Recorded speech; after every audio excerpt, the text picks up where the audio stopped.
Om Nithyananda Paramashivoham. Om Nithyananda Paramashivoham.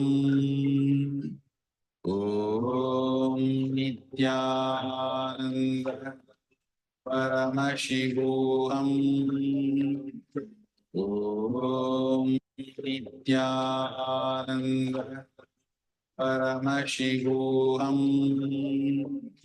Om Nithyananda Paramashivoham. Om Nithyananda Paramashivoham. Om Nithyananda Paramashivoham. Om Nithyananda Paramashivoham. Om Nithyananda Paramashivoham. Om Nithyananda.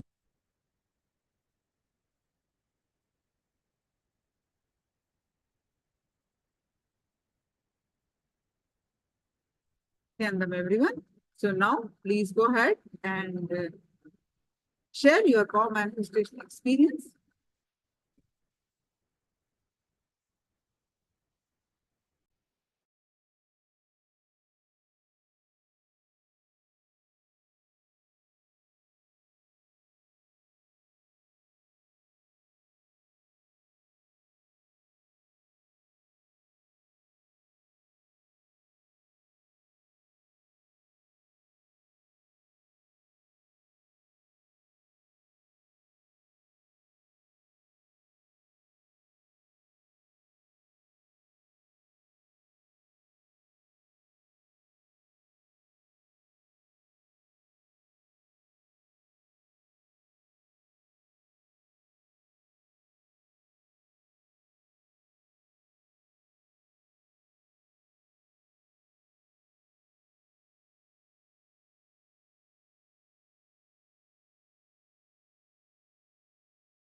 Nithyananda everyone. Now we're going to learn about the most powerful cognition, that money is not abundance.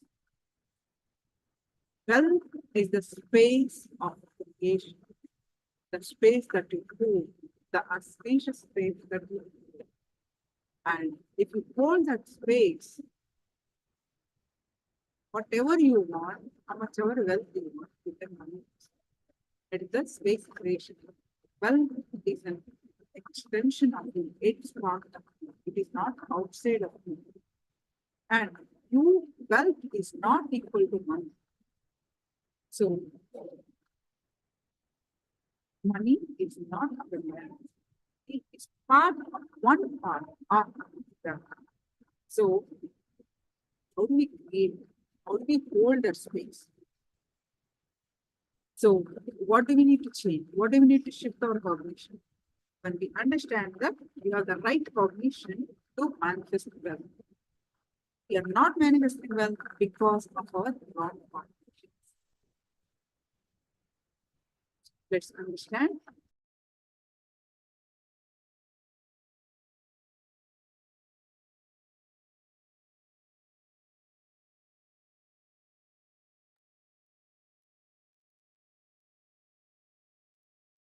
Intelligence, health, energy, Whatever you want, you go on manifesting.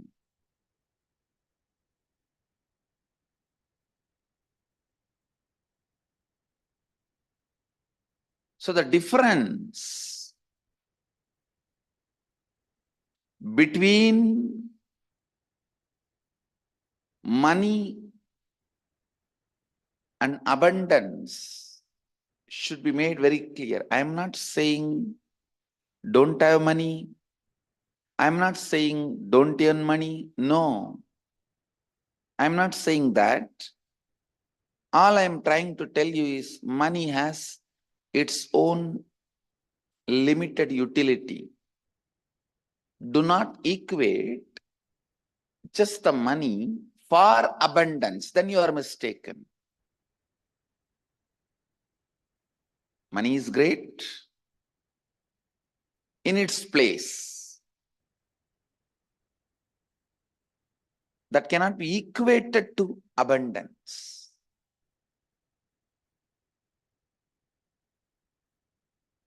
So understand, abundance is a space of Kalpataru, which every one of us carry inside. Ability to manifest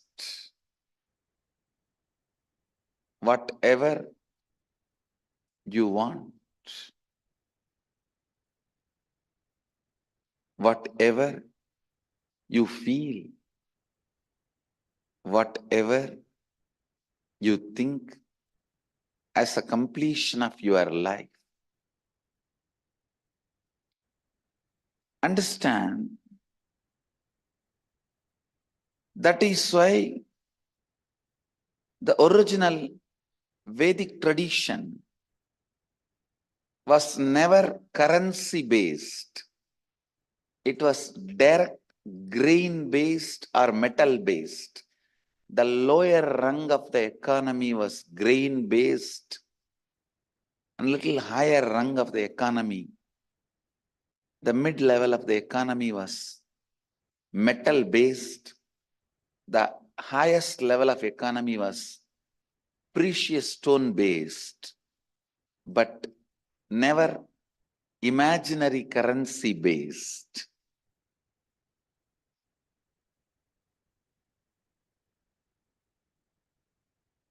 Understand,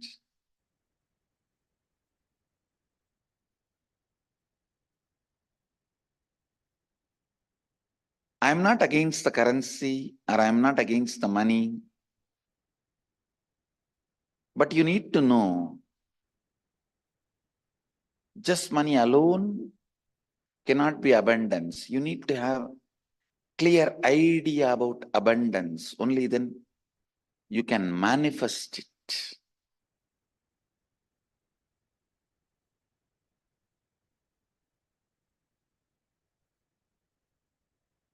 If you are clear about what you want, 90% of your problem is solved. If you are clear about what you want, you have reached it 90%. 90% of the journey is done.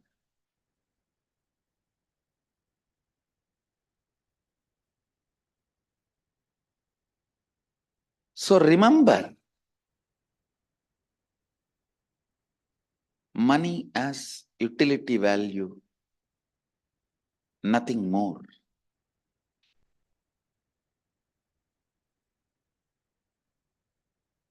Abundance is something more than money. It may include money also, but it is more than money.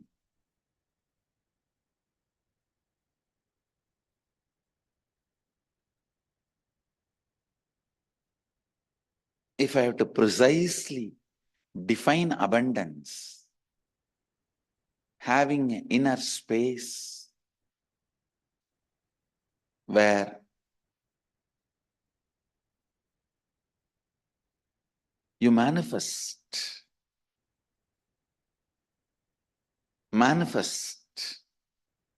Manifest. Go on manifesting. What do you want? Whatever you want. And experiencing completion with manifestation. And whatever is manifested,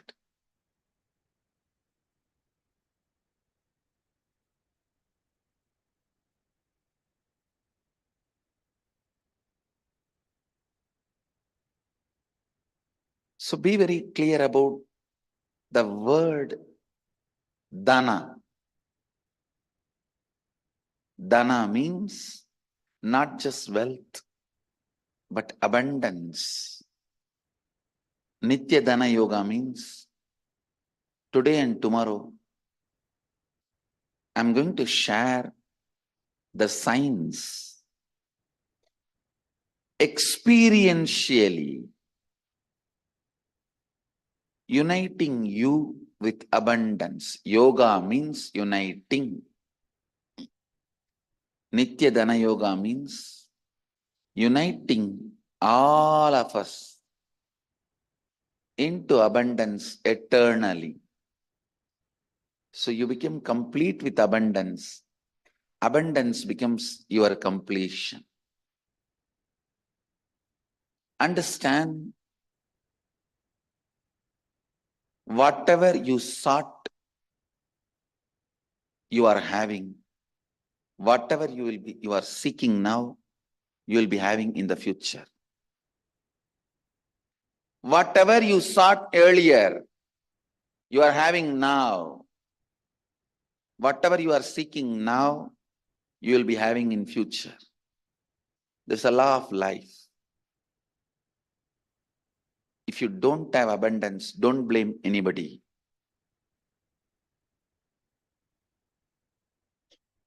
Maybe this is what you sought. You may ask, why will I seek poor health? Why will I seek poverty? Why will I seek all this? Why? We will see the answer further. And how to get rid of this mind or pattern which is seeking wrong things. We will see that too. Understand,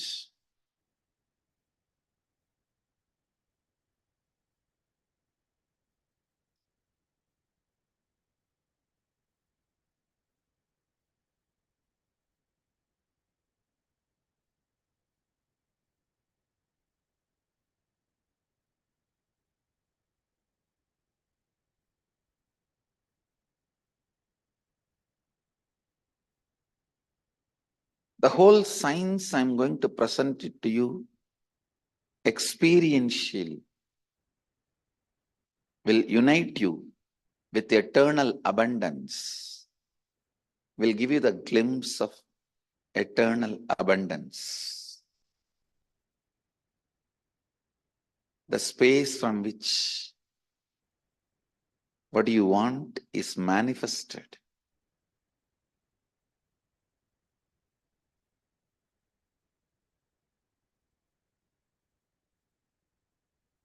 I'll introduce this science to all of you.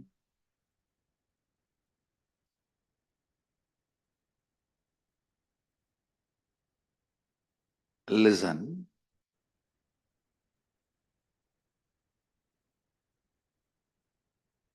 The patterns, thought currents, mental patterns, internal thought currents you carry related to your actions are stored in your muscle memory. Please listen carefully. For example,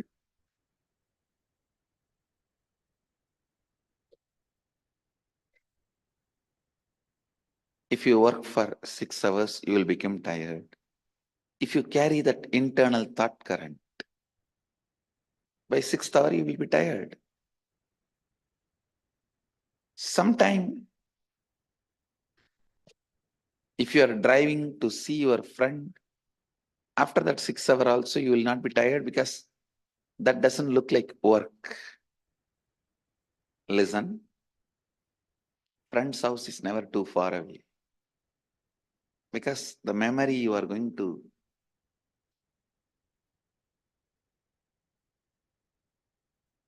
memory of what you are going to enjoy, experience, that keeps you up, alive, and active.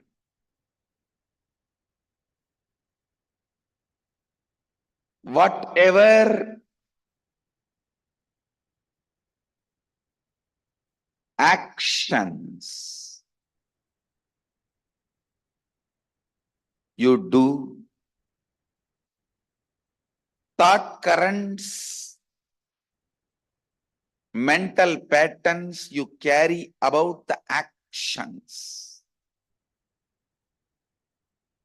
Today, in Hinduism, we are always told to actually, during this entire eclipse time, we do not eat or even drink water just during the eclipse time.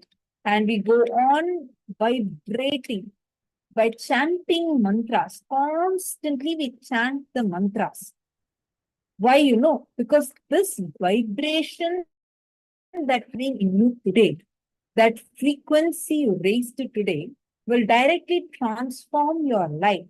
Like, for example, let us say that you have taken up a new job. You have taken up a new job, you want to have you in this job. Today, just by connecting to Swamiji and vibrating in a very intense frequency, which will directly channel you to have a breakthrough in your job, will result in that breakthrough. You don't even need to go put in extra effort in your office. You don't need to go put in extra effort to make something happen. Just the frequency, the very frequency you're vibrating and reverberating in will transform your life. And actually, please understand, during the Surya Grahana, during the solar eclipse, it is the best time for you to focus on consciousness-centric practices. When you are in the presence of the Guru, whenever you are in the presence of an avatar during your solar eclipse, you will literally see the presence of the Guru will just like intensely, it will empower you to experience his powerful space. And why is today's initiation so important? If all the participants, if I'm having all of you listening, can I see a yes message from all of you in the chat? How many of you are listening? Please type and post yes in the chat. Now, what is this Parama Mantra Siddhi Diksha? So that's what I'm, Parama Mantra Siddhi Diksha. I'm going to be sharing about that. Okay, I see yes coming in all the chats. Wonderful. Listen carefully. This upcoming Parama Mantra Siddhi Diksha this initiation is very, very, very unique. A very rare opportunity conducted by Swamiji. During this session, Swamiji is going to be initiating all of us into the Moola Mantra of 7 different deities. In Sanatana Hindu Dharma, we have the 6 main deities, and the 7th main deity is Guru. Ganesha, Subramanya, Paramashiva, Parashakti, Surya, and Mahavishnu, Perumal or Venkateshwar. And 7th is Guru. Usually, in each of these traditions, you only get the initiation into connecting to one of these gods, one of these deities. You either get to connect to Lord Shiva, Lord Muruga, Lord Ganesha. Like this, you have any one deity you usually connect to, right? Today, Swamiji is going to be giving us this very powerful Diksha, where just by chanting the Moola Mantra that Swamiji will be initiating us into today, just through this initiation, all of you, whoever is initiated, will gain the ability to invoke any of these deities, whoever you want, just by chanting their respective mantras. Please listen. The revered deities will respond to your invocation and they will offer you guidance, they will bless you, and they will support you. They actually understand during literally the experience, what we're all going to be experiencing right now is very, very powerful, because during the Grahana, why it is called Grahana is itself because the impact, the pull that sun has on earth will drop. Swamiji tells that the gravity of the sun on earth, that the sun's gravity on earth is responsible for us to feel lightness, which means is responsible for our unclutching, when you feel less thoughts.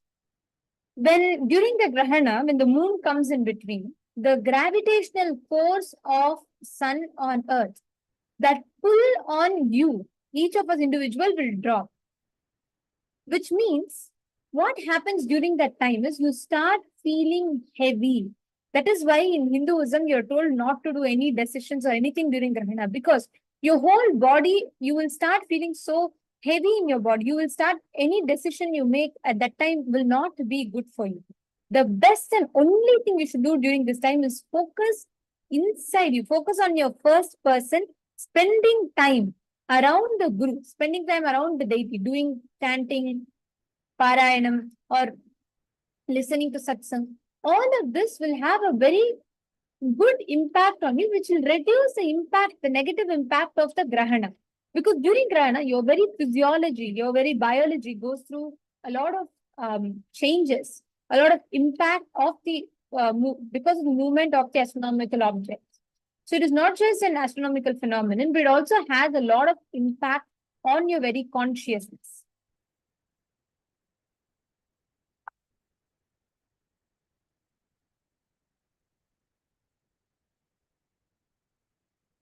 And actually, Swamiji reveals a very beautiful preparatory method, what you should do during the Grahana, how you should sit during the Grahana, and also a very beautiful process of how you can receive the maximum of the benefits during the Grahana. Right? Swamiji gives an elaborate revelation on this. So now, before we enter into that preparation, I just wanted to ask all the participants, if all of you have understood what is the powerful significance of today's day, because it's very, very important. And this sacred process, the initiation that we are going to be experiencing, the initiation that we are going to be having, like for example, let us say that Shobha Patel, for example, I'm just taking an example. You are starting a new business venture and you want to have a breakthrough in that venture, and you're saying, okay, let me invoke Lord Ganesha. You will actually be able to, right after this initiation, really Lord Ganesha will respond to you. Same way, let us say, for instance, now Prema Vedanti, you want to have a breakthrough in your relationship. I'm just giving an example. And you say, okay, I want to connect to Devi Parashakti and I want to have breakthrough in relationship. You just need to remember Parashakti. She will respond to you. That is why today's day is so important. It's very, very rare that this, like this in occasion, this Diksha, and when this Diksha is being given directly by an avatar, you are here to experience. So today, and not just that, it is so beautifully coinciding with Yugadi. Just on today night Eastern Standard Time, and it will already be morning time in India. We are going to be having the Yugadi celebration start, which is why exactly during that time, on that very, very auspicious occasion, we are going to be having a very special Venkateshwara Bhava Samadhi Darshan happening. So again, I request all of you to know we are going to have 2 darshans today. Right now, starting very shortly, we are going to have a very powerful initiation from Swamiji, where all of us are going to be initiated into that Parama Mantra Siddhi Diksha. So it's very important during this time, do not do anything else. It requires a complete, like you need to be completely here. You need to be in the complete listening, no phone calls, no nothing. And you have to be prepared. Your inner space has to be prepared. During the eclipse, which is starting very shortly, your whole system will be going through a lot of processes, not just spiritual processes. It will also be going through a lot of changes. Even your chemicals in your body will change. Your moods and it will have a lot of impact on your very physiology, in your biology, in your thinking. So during Surya Grahana, during Grahana itself, see, it is not just the movement of the objects, the cosmic bodies alone, but its impact on you in your very consciousness level. So it is very, very powerful. So please do make sure all of you are sitting here, and please make sure every one of you are just in Swamiji's presence, listening to the satsang, receiving the darshan during this time. Yes. Can I request every one of you to come on camera very, very shortly? We're all going to be receiving the darshans. I'm going to request all of you to please come on the camera and settle down.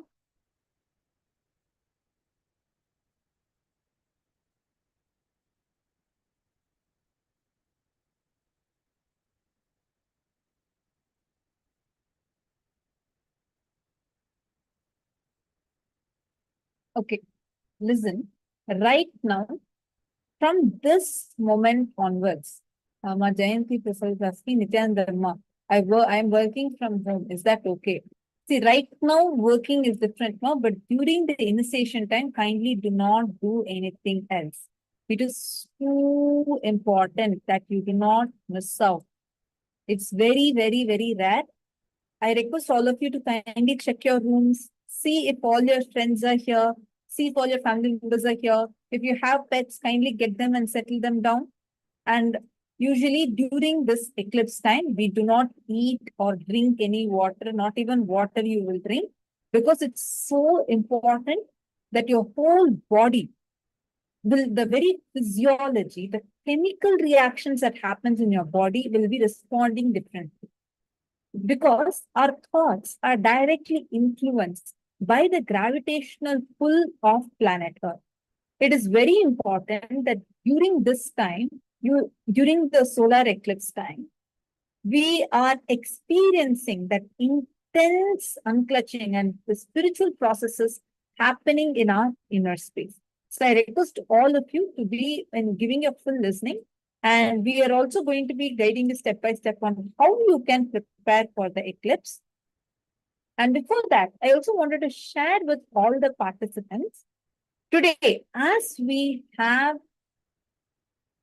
a very special initiation, we are also having special kriyas, sevas that you can offer to the deities and connect with the deities. And during this time, any seva, anything that you offer to the deities will bring you the greatest of good, will give you the best benefits during the entire eclipse. So today we are having some special rituals that are being offered in our temples worldwide. So any one of you would like to offer, use this opportunity to gain the blessings, to receive the darshan. We will now be walking you all through the different offerings that you can do in order to experience the blessings. So we have the Snapana Abhishekam. Snapana Abhishekam means the sacred bath being offered to the Paramashiva Lingam in the KAILASA Los Angeles temple. During the eclipse, it will be happening. At the same time, during the eclipse, Adhigara Mudayavar in the Bidadi Adina will also be receiving the Alankar. And during at the same time, they'll be offering the Tomala Seva. Each of these are very, very powerful offerings that we will be having an opportunity to offer during the eclipse time. You can offer this, and Swamiji will himself be blessing. You will be receiving all of these blessings today. So please take a few minutes. We will now be sharing with you all the different offerings.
Hope all of you are ready now. I see many of you sitting. Please sit straight. Now we are going to be entering into preparing ourselves to be able to receive the darshan. Now we are going to be listening to very short clipping from Swamiji, which will help us understand about today's significance and prepare ourselves to be able to receive the darshan and initiation. I once again wanted to request, I see a lot more people that are joining now. Today's initiation and the darshan is too important. So kindly take a moment, check around you. If you do not see your friends, or even if you don't even need to take a moment to even check, just WhatsApp all your friends, Sangha members, everyone. Even if they say no, they're busy with something, tell them not to miss today's initiation. It's very, very, very important. Now, let us all enter into a very short clip we are going to be listening, where Swamiji is going to be revealing to us how you should prepare yourself during the Grahana. What is the impact and how you should be during the Grahana. So we are going to be now listening to that.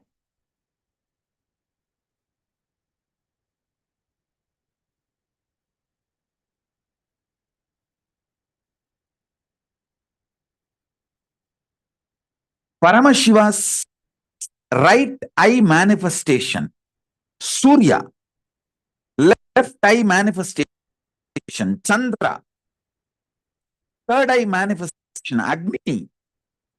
All three of them are intensely showering their blessings, Paramashiva's energy on all of us, the whole Bhumandala. The whole is showered by Paramashiva's all the Trinetra Shaktis. During this solar eclipse, you just sit in a relaxed way, have it with me till 3 o'clock. That's enough.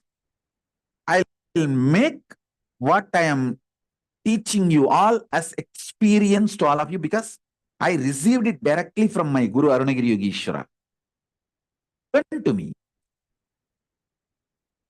And fortunately, he gave me the experience, he gave me the message to transmit that experience to all of you. Be very relaxed, stress. That's the way my Guru taught me. It was a very beautiful, sweet, relaxed, where he will be revealing everything. So sit in a very stress-free, relaxed way. Listen to the truths.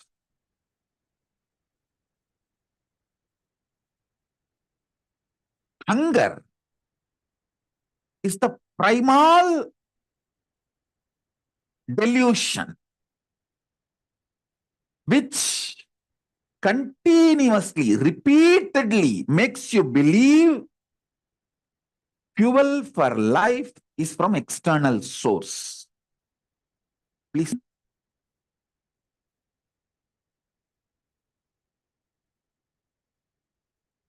Hunger is the primal pattern which makes you repeatedly believe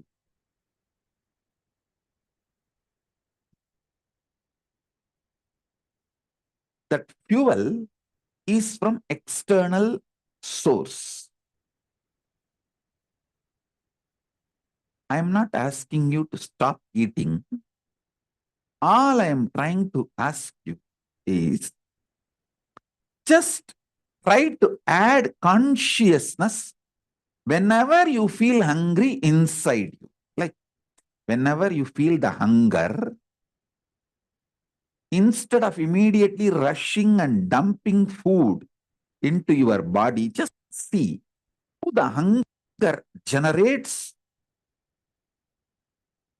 multiple patterns in you, how it triggers multiple patterns in you, like anger of not being taken care, anger towards society, anger towards life. Unfortunately, food and love and care has been intertwined in our society from the young age, and you are made to believe whoever gives you latti, large quantity, food, they care for you, they love you, they attend to you.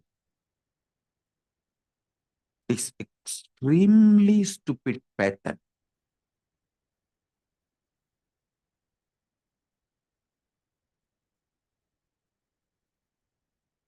People who give you right food care for you, not large quantity, tasty. Many times, right food can be tasty.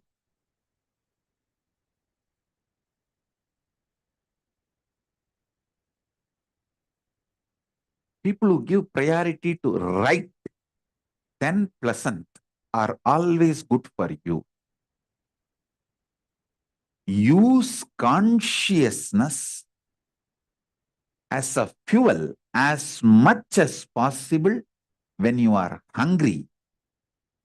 Not only you will be blissful, happy, conscious, healthy, you will never have any disease. Your body is capable of producing any medicine, chemical, hormone needed for healing itself and making itself as Divya Sarira of Paramashiva.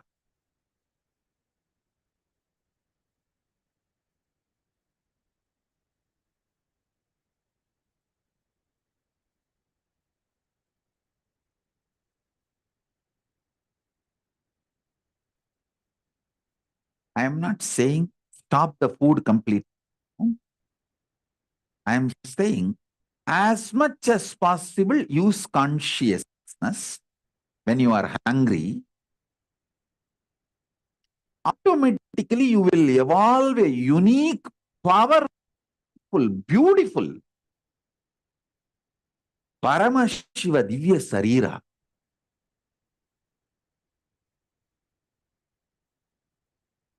Which is highly energetic, intelligent,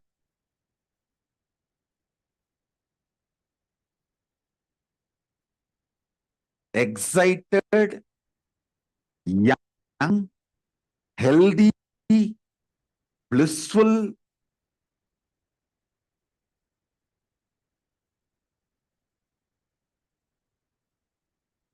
When you use consciousness as the fuel for your physical body,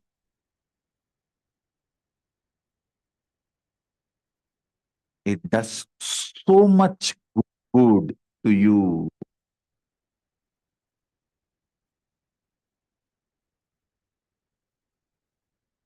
The internal energy source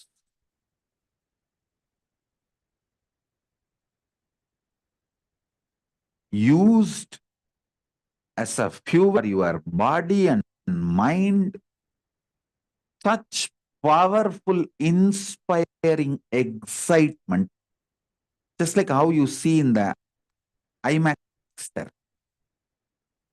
When I went to San Diego, I went to an IMAX theater to see that Swaminarayan movie. I don't remember the theater name, but I went to see Bhagavan Swaminarayan. On Bhagavan Swaminarayan's life, they released a movie. I went to see that movie, that IMAX theater. Exactly like that IMAX theater experience, Arunagiri Yogeshwara has shown me these cosmological happenings. Like the eclipse, solar eclipse happens, what happens in the energy level, how the negative energies are nullified and pure consciousness pours on us during this eclipse time, how the right eye of Paramashiva, Surya, left eye of Paramashiva, Chandra, third eye of Paramashiva, Agni, pure force, pure energy, consciousness, manifests due to eclipse,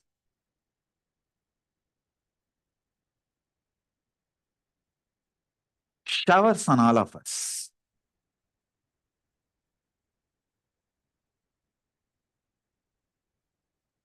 Now, I'm going to enter into initiation to make one truth as a reality in you. Be conscious. Let the consciousness of Paramashiva manifest in all of us, become the fuel for our mental, physical bodies. Mental, physical, emotional, psychological, pranic, all the levels.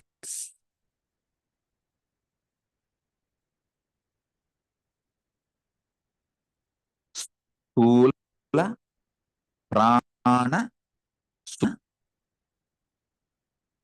maya, viññānamaya, anandamaya, nirvana, all the levels of the sariras.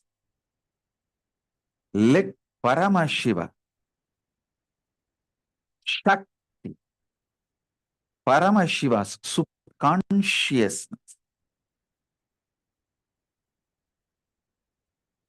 be filling ourselves in every level.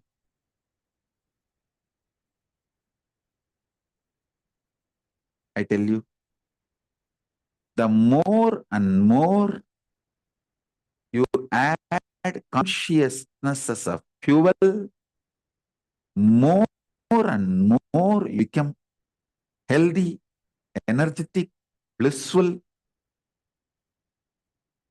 manifesting Paramashivatva.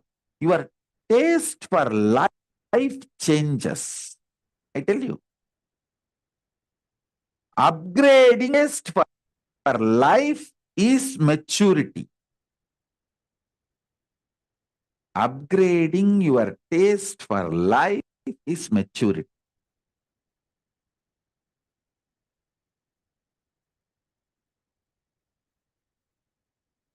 Upgrading your taste for life makes you Ishvara in every field. In every field, you become Ishvara.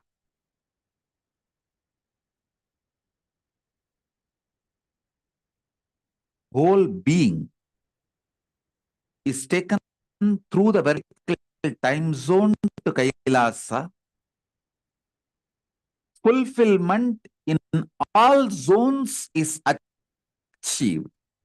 So, whether you have a materialistic desire to have wealth or health, beautiful body, or the powers of Paramashiva, the state of Paramashiva, space of Paramashiva, consciousness of Paramashiva, anything you want in any zone, any time zone, you want to have the power. Enlightenment, you want to have the powers like Ahara Samyama power, possibilities of tapa, whatever you want. Intense connect with Paramashiva now and ask for it.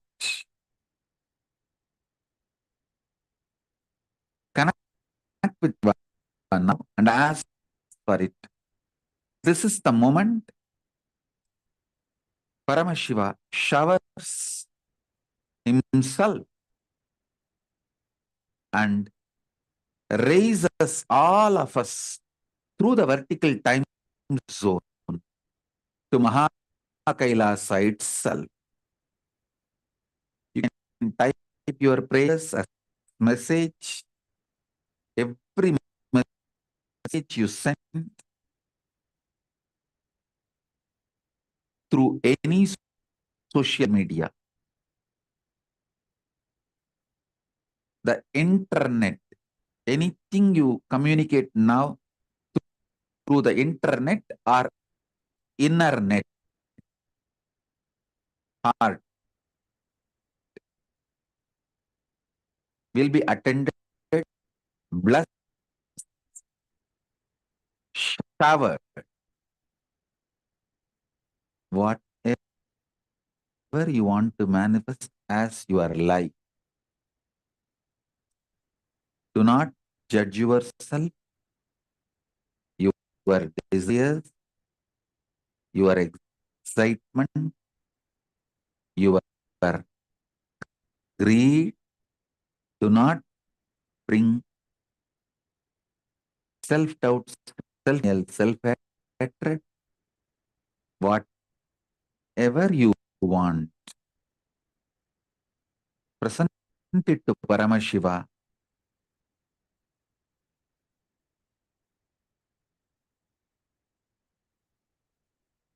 Paramashiva, he will manifest now.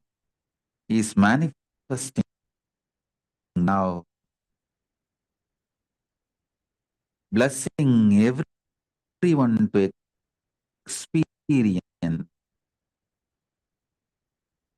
vertical time zone and KAILASA itself and manifest.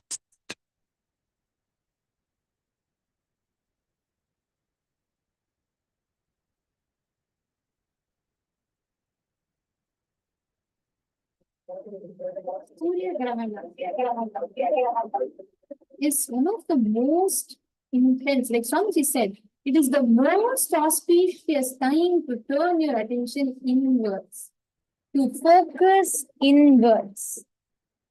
Every one of us that are sitting here are really, really blessed because today, during this happening of Grahana, we're all getting to sit and experience the superconscious process with Swamiji. Please understand, during Grahana, one mantra, if you chant once, is equivalent to you chanting it million times. You will literally be able to experience the whole thing 1 million times. So today, every one of you that are sitting here, you will be able to, every word, like the initiation that Swamiji gives, it will have an impact on us 1 million times. But why is it so special? What is special about Surya Grahana? Please understand. We all know scientifically, like, what is going to be happening during Grahana. We all know in terms of the astronomical standpoint of view, right? We know that Surya, that's the time where moon comes in between sun and earth. So that there's a shadow that is cast. Now, the most important aspect here, listen very carefully. When this happens, there is an impact of this in the consciousness. Swamiji actually tells that the Tirukanita Panchangam method is the most accurate way of calculating solar eclipse for all the cosmic happenings. So, from science point of view, the moon passes between the earth and the sun and it darkens because of the shadow. We only see a dark part of it. We have a shadow. Now, what happens during this time to all of us is the pull of the sun on earth, the gravitational pull of the sun on planet earth will drop.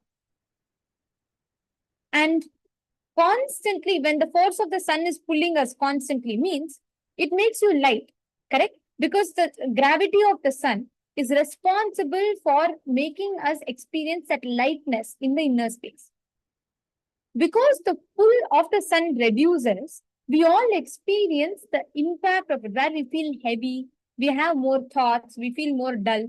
That is why in Hinduism, actually during Grahana, you do not, during the eclipse time, you do not consume anything, you do not drink, you do not eat, you do not do anything other than deeply focusing on your consciousness. That is the most auspicious time to focus on the consciousness. Because during eclipse, the gravitational force increases on you. The weight you will feel inside you will increase. You will start feeling heavy and you will start doing less actions and you will start thinking more. During Grahana time, actually by default, during Grahana time, the amount of actions, if you're a very active person also, you will notice this. During Grahana, not consciously, unconsciously also as a natural response of the body, the actions that you do will decrease drastically. How many of you are actually today you will see it? It will be an experience for you. I don't even need to ask because you will see it as a direct experience where suddenly you will see, like, without your conscious effort, without you trying, automatically your actions, everything will reduce, because that's the impact that the Grahana, the eclipse, has upon us. I have a request. Can I request all the participants to confirm in the chat if you all are able to hear us smoothly, please? I'm having few of you message that the audio is breaking. Can I request if you all could please confirm if you're all able to hear us and see us clearly? Okay. Okay, thank you all. Now, the most important aspect, listen very carefully. During the Grahana, every movement of the cosmic bodies, the movement of the sun, movement of the moon, the planetary position has a tremendous impact, not just on us, even on the ocean, trees, mountain, birds. If you see, even the behavior of animal changes during this time, because during this time, the impact of the gravitational pull of the sun reduces, which drastically impacts our thinking. The weight you feel inside you will increase. The inner space experiences the lightness that will go down. So you will start having more thoughts and more anxiety, more thoughts and less action.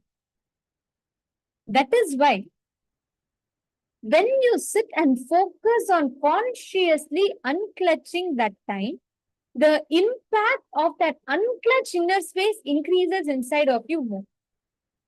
See, in Hinduism, right, we have a very systematic study of time and its components and its parameters, its influence on the physical, chemical, biological existence of what we know as life. We have a very detailed study of it, which is what we call as Hora Shastra, or in other words, we call this as Jyotisha Shastra. Very elaborately, the Jyotisha Shastra goes into details about how the movement of these planets and planetary positions impacts our existence. Let's say there's a Sanskrit line which says, Jyotisha Mayanam Chakshuhu, which means Jyotisha Shastra is considered the eyes of the Veda Purusha.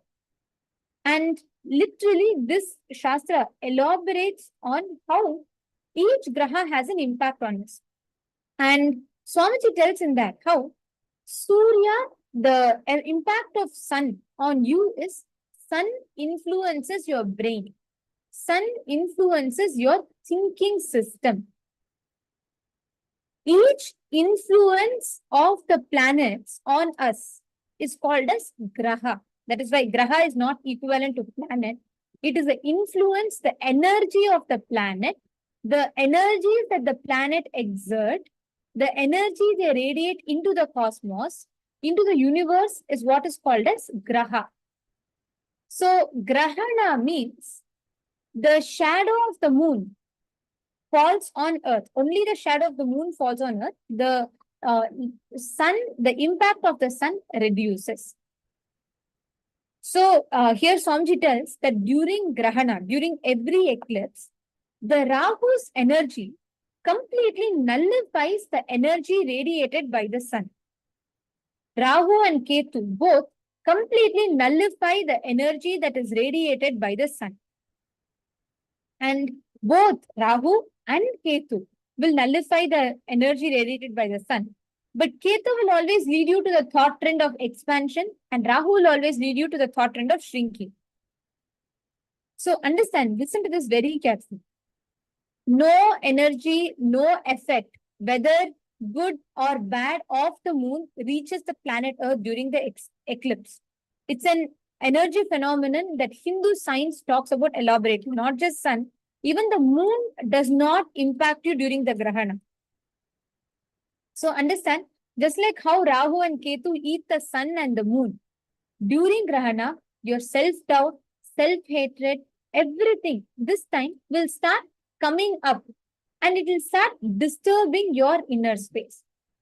So the only one way you can save yourself during this whole grahana time, means the best way that you can handle yourself, is constantly doing, not just remembering, not just meditating, but actually taking actions that center yourself on powerful cognitions. That is very, very important.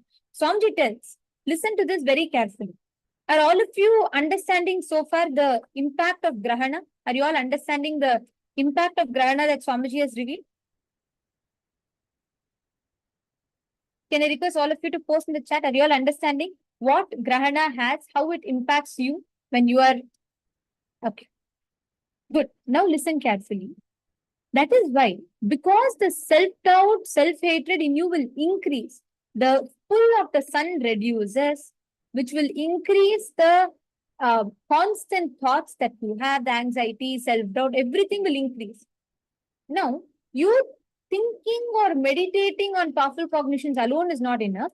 It is important that you take actions that center you on the powerful cognitions, which means chanting, doing the ajapa japa continuously, meditating constantly, doing the, not just meditating, actually chanting, doing the mantra japa, constantly doing the ajapa japa. And actually, something that happens very, very, very powerfully here is that you are going to be receiving the Nayana Diksha from Swamiji. Understand, it is so important. You're going to be blessed with Swamiji seeing you. I don't know how many of you know, actually Swamiji sees each participant by participant. There are at least 10 to 11 Zoom rooms that we have. And in each Zoom, so many of you have joined. We are having, like Swamiji actually goes through room by room and sees each and every single participant and blesses us.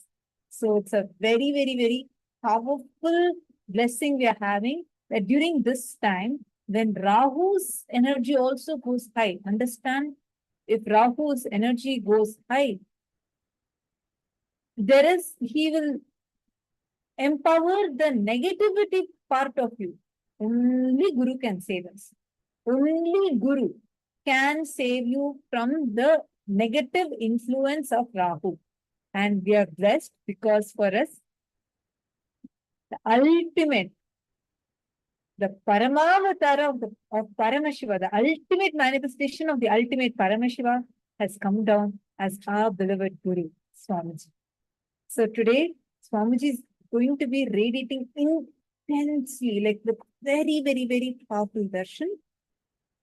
And all of us are going to be receiving this extraordinary initiation. Once again, I just wanted to announce, I do see some of you are having difficulty in joining the Zoom. We are actually checking on it. We'll help you to join. But there are many other rooms. There are people who can join. Take a few minutes. Reach out to every single one of them. The initiation is about to start. We have less than half an hour left for the initiation to start. I request all of you, take a moment and invite everyone so they all do not miss out on this. How many of you are understanding the significance of today's day? Very, very, very powerful initiation. And this is just the initiation that we are going to be receiving today. Along with it, we are also having some sevas that are available to offer, where Swamiji is going to be making you raise to that highest frequency. during this eclipse time. During eclipse, actually, usually all the temples are also shut down. I mean, like locked. Because during this eclipse time, the way the whole energy of the cosmos dynamically changes. Ma Madeline is asking, does the mantra chanting have to be done out loud or is internally also okay? Don't worry, Ma. Swamiji is going to be initiating you and programming it in such a way where your inner space will start reverberating with that mantra. And Swamiji will be giving us that initiation. So Swamiji will be giving us the guidelines also. So just be there and you just need to be receiving. He will program your inner space to reverberate that mantra. And also, Swamiji is revealed, Medellin in Portuguese. During Grahana, more than you doing things internally, it is important to take external actions like doing the puja, doing Shiva puja, chanting, some or other thing doing, because Swamiji said the intensity or the thinking will increase. So it's important that you at least center yourself through the actions. Ma Nandushri is asking, Swamiji removes all the karmas and marriage life problem. Will that also be resolved or not? Yes, yes, yes. Ma Nandushri, yes, Swamiji will be resolving. You will see. If you can sit as couples, please get them also and settle down. See, your patterns, the incompletions you're struggling with, it will erupt a lot inside your inner space during the eclipse time. So, intense unclutching is so important. Please understand. This time, your inner space, because Rahu's intensity and Ketu's intensity both are very high. So, many of your patterns, incompletions will all come out during this time. Do not take any other action right once the eclipse starts. Right now, you have some time. You can offer the sevas to Paramashiva during this time. Actually, we're going to be sharing with all of you. We have a few sevas that are available that all of you can register right away. Just head to ecitizen.info/eclipse and you can offer the different sevas that are available for you to offer.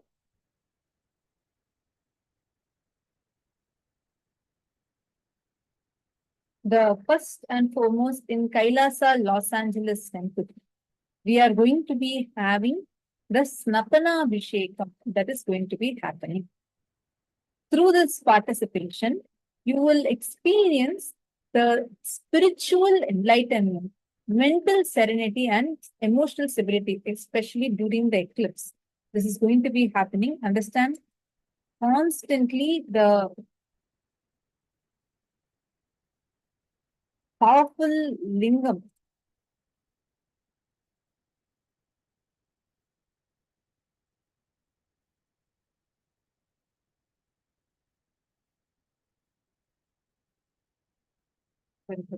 Yes, during this time, the powerful Paramashiva Linga in KAILASA, Los Angeles, will be receiving the Abhishekam. Anybody that is having any kapha dosha inside of you, you are someone who suffers with kapha dosha, meaning things like you're experiencing a lot of imbalance, like you have some wheezing problem, asthma problem, any issues with your lungs, offer this seva. This seva is open now. You have to register right now because very shortly the Abhishekam is starting. This is going to be happening during the eclipse time. So I request all of you to take a few minutes and post it here.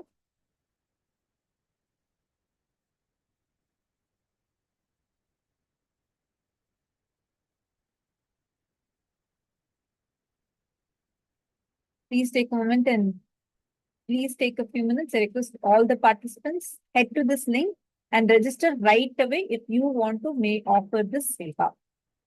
And the next offering is the offering of Alankara Seva to Swamiji. This will bring deep fulfillment and take you very close to Guru.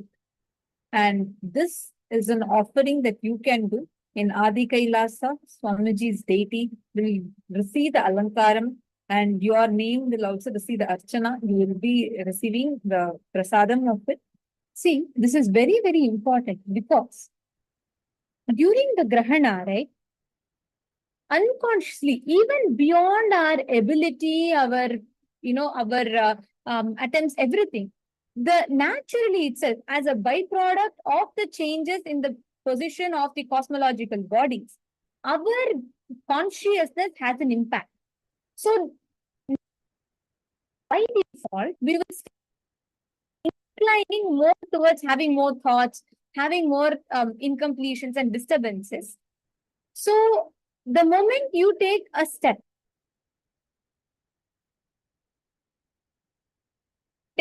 doing unclutching, or when you offer to the Guru, that is one of the best ways where you can actually consciously choose to be influenced by Ketu, who will align you more and more to the Guru to expand in life than Rahu. This time, Rahu and Ketu, both their impacts are high.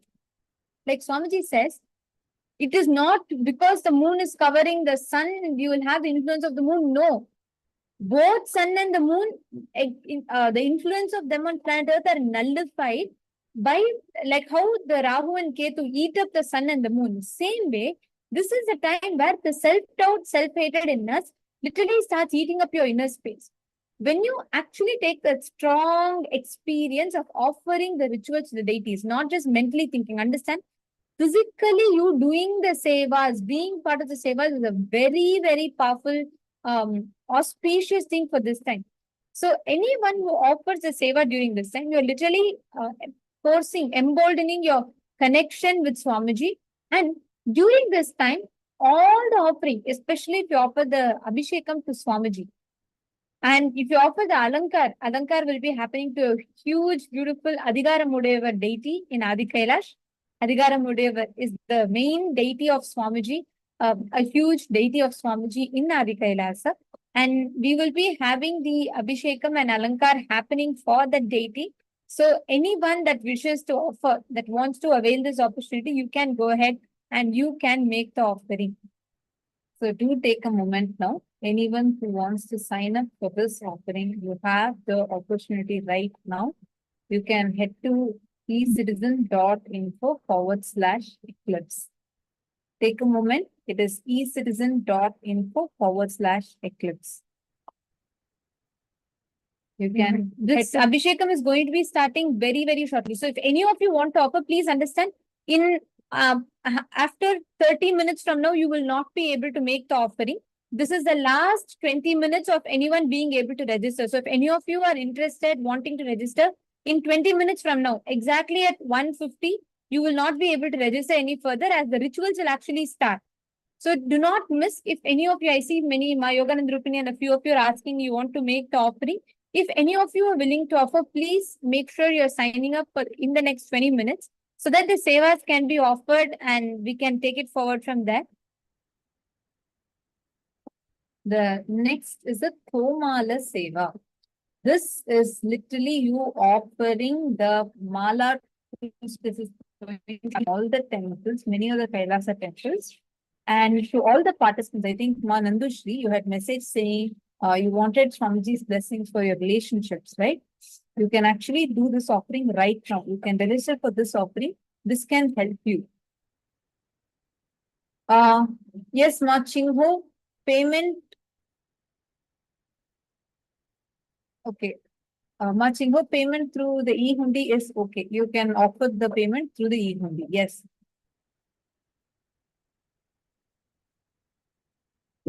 Ma Yogananda Rupini, you need to be registering as your e-citizen ID right now, and you will be able to offer. This is for all the participants. Take a few minutes and please offer right now. You have a very limited window of time. You only have about, I think, about 20-25 minutes left. Okay, see one more person. Jessica Singh is also saying it's not going anywhere. I'll just check once more. However, you're logging in normally, you guys can use exact like what you use right now, Ma Virupaksha. the exact same method you used to register for this session. Log into the same way, it'll open up and it will directly lead you to that page.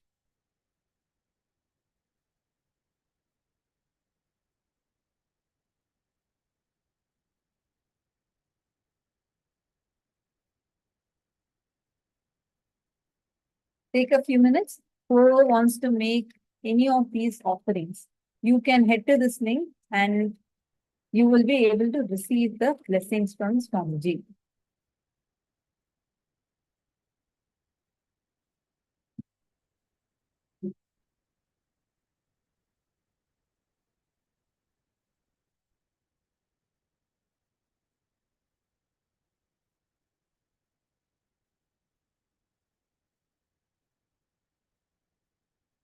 Okay, see, some of you are facing the difficulty with the registration link. I apologize for the inconvenience. I'm just checking on it. Our team is working actively to fix it. For those of you that are able to head to the e-hundi, you all can go ahead and continue the process. And now to all the participants that are here, I request all of you to please get ready. It is time for all of us to receive the darshan and initiation. In exactly about 15 minutes from now, we will all be receiving the darshan from Swamiji. During the grahanam, the darshan that you will be receiving today, the experience, the darshan you will be receiving today, each one of you can ask any boons, prayer requests, anything that you want, and you will be getting the blessings showered for you to experience the same impact multi-fold. Yes, can I request every one of you to please settle down in front of the camera, please? Can I request all the participants to come in front of the camera?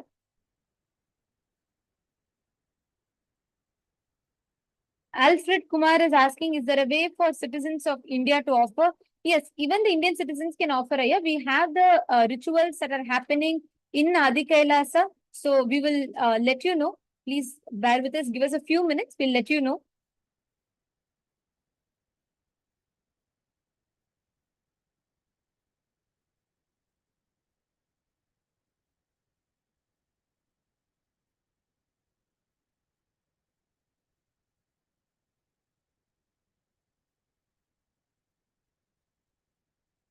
Our team is going to be joining now, and you will see they'll support you in helping you with the offering.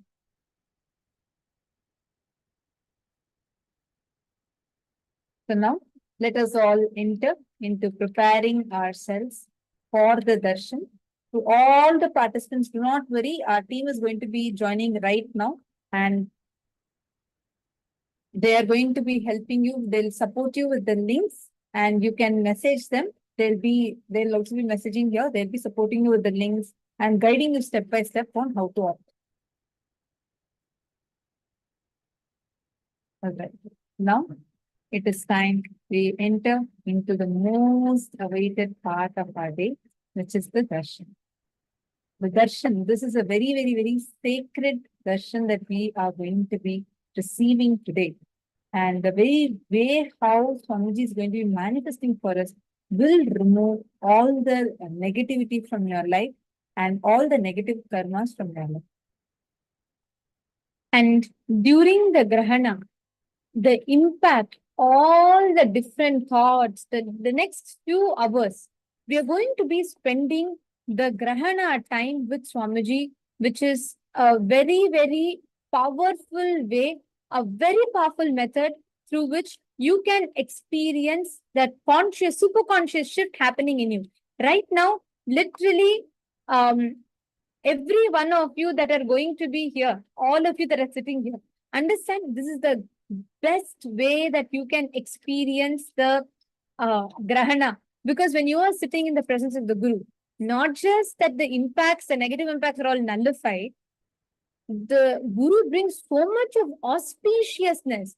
Not in addition to just nullifying the negative impacts, Swamiji showers you with so much of positivity and intense energy.